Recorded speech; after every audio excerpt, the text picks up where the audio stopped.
Hello everyone. My name is Robert Hasegawa and I'll be the first speaker in this joint presentation. You'll hear from my co-authors Joshua Rosner and Yuval Adler in a few minutes. All three of us would like to thank Isabel Pires and the organizing team for all of their work in putting together this hybrid NZMM conference. Our presentation, documenting composer-performer collaborations on orchestrational problem solving, focuses on the edition of the core project, which took place at McGill in 2019 and 2020.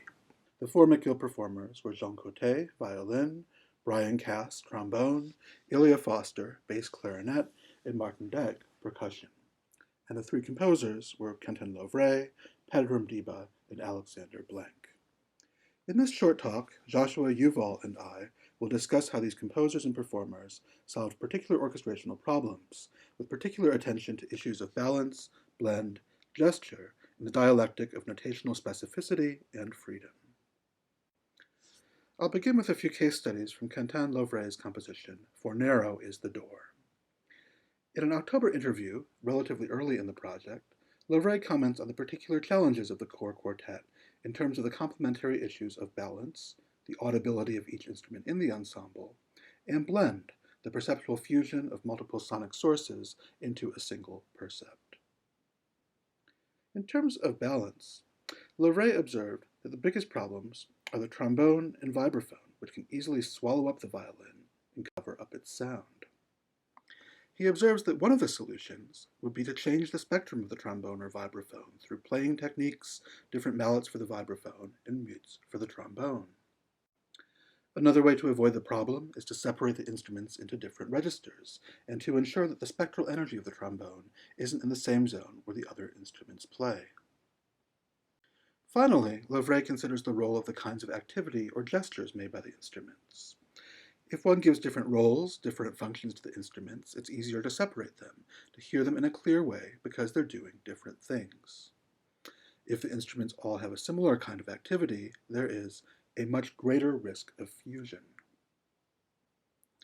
While Lovray talks about the risk of fusion in cases where the aesthetic goal is to keep the instruments separately audible, in other compositional situations, such fusion or blend of instruments into a single sound can be highly desirable.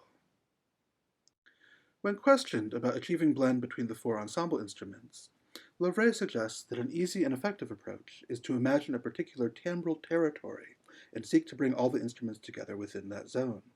He offers examples in which each instrument moves within its own timbral space toward a desired timbral territory, here either sustained white noise or a tearing metallic sound, concluding that it's easier to think of the zone that you're trying to reach and to see how the different instruments can meet each other in those same zones, rather than starting from nothing and saying, I'll try to make these blend.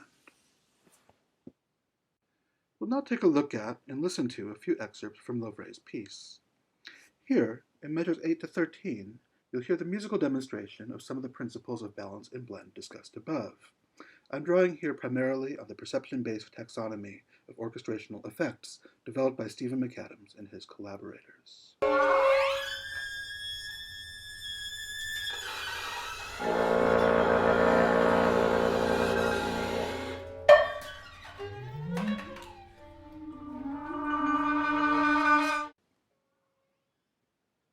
Now, a few observations on balance, blend, and grouping.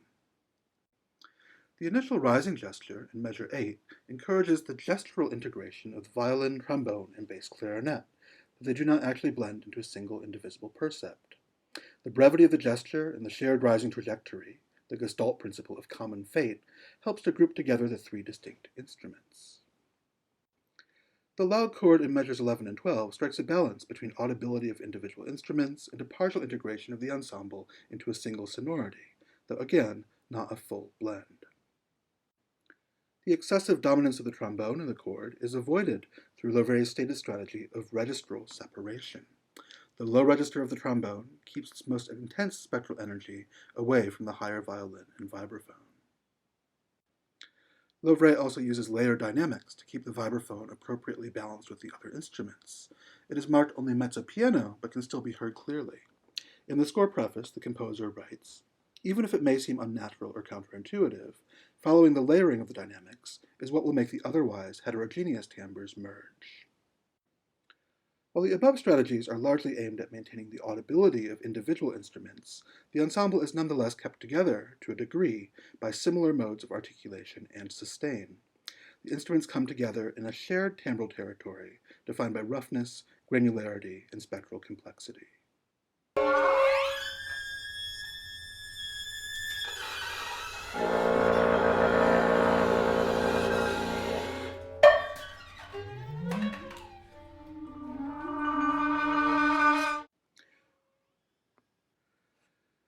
Though this excerpt, from a few measures later in the piece, draws on similar orchestrational principles, the results are quite different. Noticeably, there's considerably more blending here than in the previous excerpt.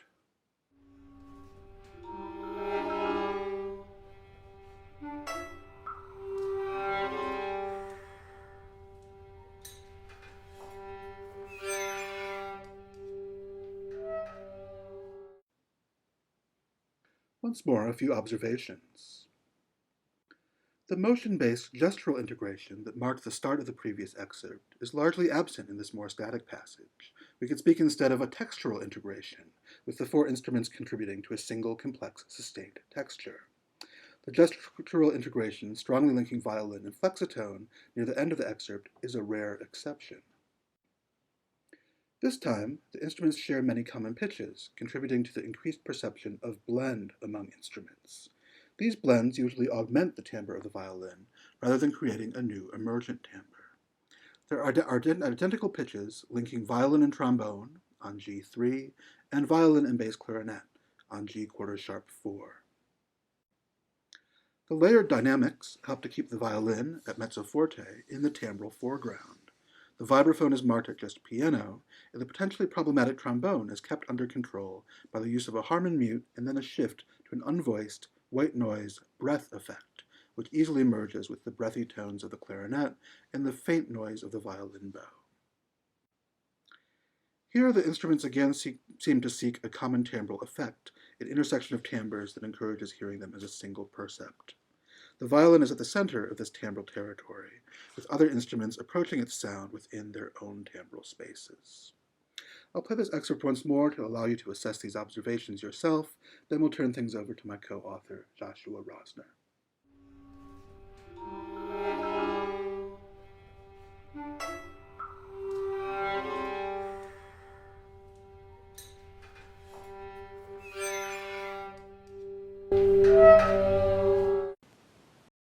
I will continue our discussion by examining some features of Pedro Ndiba's composition, reaching for the unreachable point of desire.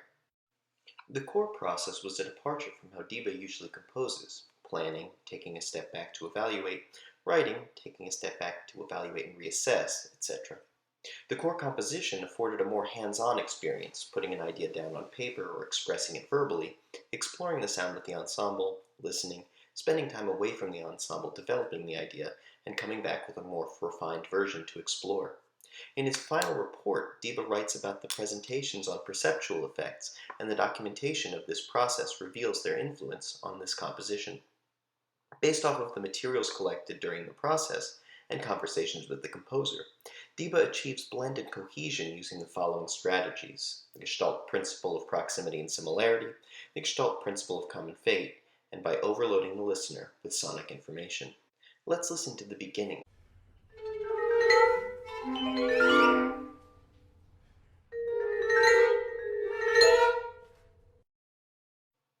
Measure 4 is what I consider to be the principal gesture of this piece.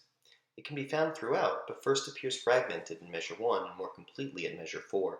Ndiba was significantly influenced by the Gestalt principles he learned in the core class. He references them in conversation and many interviews. If we observe this gesture through the Gestalt lens, then there are two principles at work: proximity and common fate. In regards to proximity and similarity, all of the instruments are playing in the range of roughly a diminished third between G-sharp 4 and B-flat 4. Throughout the core compositions, composers were often able to group 3 out of the 4 instruments based off of register, but there was frequently an outlier, usually but not always violin. Keeping all of the instruments within a specific register, hovering around a single pitch, A4, groups them together. Ndiba's strategy does not require him to orchestrate any of the instruments in unison with one another. There is still an individuality to each instrumental voice, yet their frequential proximity to one another helps the listener group them together. This is very much in keeping with Diba's original conception of this piece. In the Seed Idea presentation in September of 2019, he discusses striving for the instruments to make the same sound, not as in the instruments are fused together, but rather a more heterogeneous entity. A listener hears the individual instrumental identities, but they belong to the same thing. After score study, the most complete version of this gesture occurs at measures 78 to 80. A conversation with Diba confirmed that this was the first thing he wrote for this piece. By the time a listener hears measures 78 to 80, they have heard variations of this gesture at measures 1, 4, 14, 15, 24, 70, and 74. Not only is Diba utilizing innate Gestalt principles to group musical material, he is also teaching a listener to group these heterogeneous timbres together. Even if a listener does not hear these similar but separate elements as a fused entity, they likely perceive them as inextricably intertwined. Let's listen.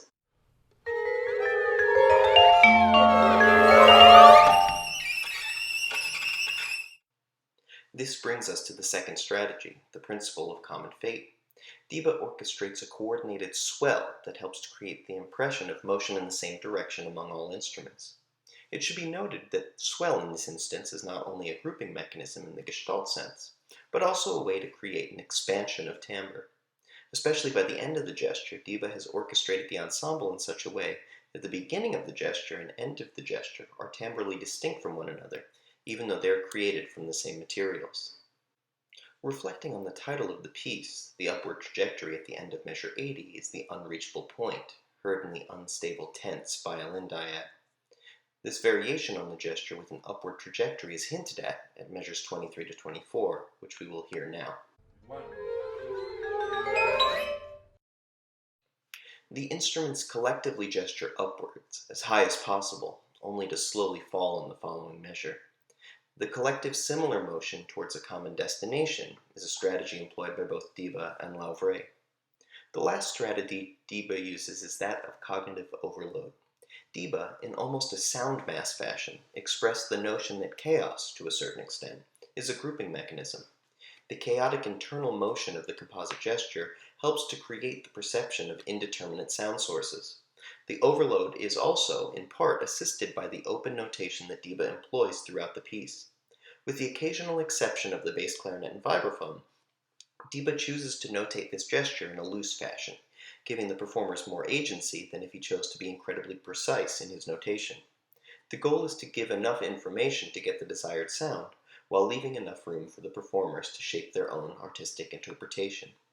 This agency, I posit, encourages the performers to listen to one another, paying less attention to the score and internalizing the gesture, focusing on how to relate their part to the rest of the ensemble. My colleague Yuval Adler will continue the discussion. Hello, I'm Yuval Adler, and I'll be wrapping up this short presentation. To briefly recap, here are some of the strategies for different types of instrumental integration and fusion we can plausibly say are present in the examples reviewed so far. The difficulty with everything we reviewed is that these sonic goals are plausible, but hard to be certain about when we can't rely on reports, interviews, or session recordings to directly hear what the composer's intentions were. What information does an independent interpreter of this music have? So how did the composers in the seminar communicate their ideas and intentions to the performers? We can start to tackle this by taking a look at the different approaches in notation we found in the seminar. Composers can sometimes write instructions that describe the sounds they wish to hear and that eschew direct reference to instrumental technique, leaving it to the performers to realize the intended sound. One interesting example of this that came up in the early exploration phase of the seminar was Lavray's use of an audio score, an excerpt of a sound recording he wanted the musicians to imitate in various levels of abstraction. From the final compositions, Diba's piece was perhaps the most open and goal-oriented of the pieces we reviewed here, notating several gestures graphically, as we saw previously here. Another approach to notation can be more focused on controlling the performance parameters directly. As an example of such detail-oriented instructions, Blank gave directions in his scores about ways to prepare a clarinet reed, thinking to utilize reed changes to achieve various timbral manipulations. This brings us to the duality of music notation as being applicable to both music as heard and music as performed. A lot of music notation falls somewhere in between any extremes, with some combination of both types of information being presented. These considerations aren't new, but with the focus of our research on timbre and orchestration, some additional parameters arise, such as fusion, blend, and integration, that traditional pitch-based notation doesn't address well at all, and even current expanded musical practice can struggle with. One solution suggests itself in a similar way to how a melodic line for an instrument within an orchestral texture might have solo indicated above, which suggests that the player should modify their sound production to stand out from the ensemble. A similar approach can be used for other orchestral effects such as blend and fusion, but in order to do this, musicians need an agreed upon vocabulary to describe these various orchestral effects. More on this in a bit. So this brings us to the other materials collected at CORE to put these notational approaches in context. It should be noted that a thorough review of all the rehearsal recordings has not yet been completed, and that a late completion of the final recordings of these pieces is being carried out at McGill right about now. I will instead rely here on the later interviews conducted and the last rehearsal sessions done towards the end of the seminar last year before the pandemic interruption. While our submitted abstract suggested we would analyze all three composers' pieces equally, the recording of Alex Blank's composition was the least further along in the final rehearsals before the seminar was cut short. While this makes it difficult to discuss the music itself, it does highlight the challenges that arise with detail-oriented notation with a high degree of control of performed parameters. It takes more time. This is not to say it is a better or worse approach. We asked about notation in the interviews. Alice described balancing simplicity and specificity as nebulous. He summarized the differences and approaches as notation adapting to the frame of the composers. When these issues were discussed with the performers, I saw an openness to different notation strategies. The clarinetist for which Blank wrote the exacting reed replacement instructions, Elia Foster, seemed to appreciate both approaches. She gave an example of a score that has a span in it with the simple instructions of insert grainy sound here as something both clear and engaging. At the same time, when asked whether she found any notation to be overly specific during their sessions, she replied no, and that specificity in instruction was useful. In rehearsal, I saw frequent use of various terms learned in the seminar throughout the rehearsals, used to address timbral and orchestral matters. When looking in the scores at those moments, we identified in this presentation as suggestive of a certain orchestral effect or another, though it seems that the vocabulary adopted by the musicians hasn't fully penetrated their notation practice so far as to include the terms in the score itself. Notation was still relevant here. While there was no instruction on overall orchestral effect in Diba's score, such as blend with, we believe the more open notation allowed the musicians to free up more attention to the shared aspects of their gestures and achieve more cohesion where relevant, even with the limited rehearsal time. Before we conclude, I'd like to stress that the goal of our research was never to prescribe how composers and interpreters should approach notation and orchestration. Instead, I'd like to frame the next few concluding thoughts as ideas to add to a shared collective toolbox of possible approaches. The main potential for contribution of the seminar to the student musician's practice with regards to communication of ideas was the ability to specify sonic goals and musical intent more directly using the vocabulary they learned, whether this was used in a more open sonic goal-oriented approach or to augment detailed performance instructions. Alex gave a great couple of quotes in his last interview that I think sum up the responses of the other participants, both performers and composers, quite well. By giving the performers the same vocabulary as the composers, we were all drawing from a similar dictionary. It allowed for more efficiency in expressing our various ideas. And the other quote is, we need to have an agreed upon vocabulary before we can start pushing any of these parameters to their extremes or drawing everyone into the center of whatever map of sound we've created. These quotes refer to the taxonomies reviewed in the first phase of the seminar. Without review of the full coding of the transcriptions that were done, I will risk saying that the two taxonomies that were most widely adopted were the one based on oral sonology and the one suggested by our own Stephen McAdams. Regardless of how the expanded vocabulary was utilized in each composer's case, it's apparent that it was of great utility to all the musicians. So how can we build on the positive reception of these vocabularies in the seminar other than the planned continuation and evolution of core seminars in the near future? One of the main deliverables of the Actor project is an online, freely available reference, the Timbre and Orchestration resource. We can utilize this space in the future to present and explain these taxonomies, as well as offer a proposed syllabus that could allow anyone to create a core-like seminar for themselves. While there is no intent to evangelize one vocabulary or the other, these initial successes seem to suggest that sharing these conceptual tools could help others as well. Also, feel free to check what's already there on the TOR site if you're interested in anything timbre and orchestration related. It's slowly building up a significant wealth of content. For sources and any other questions, remarks, and concerns, please contact us in the following ways. Thank you for your interest.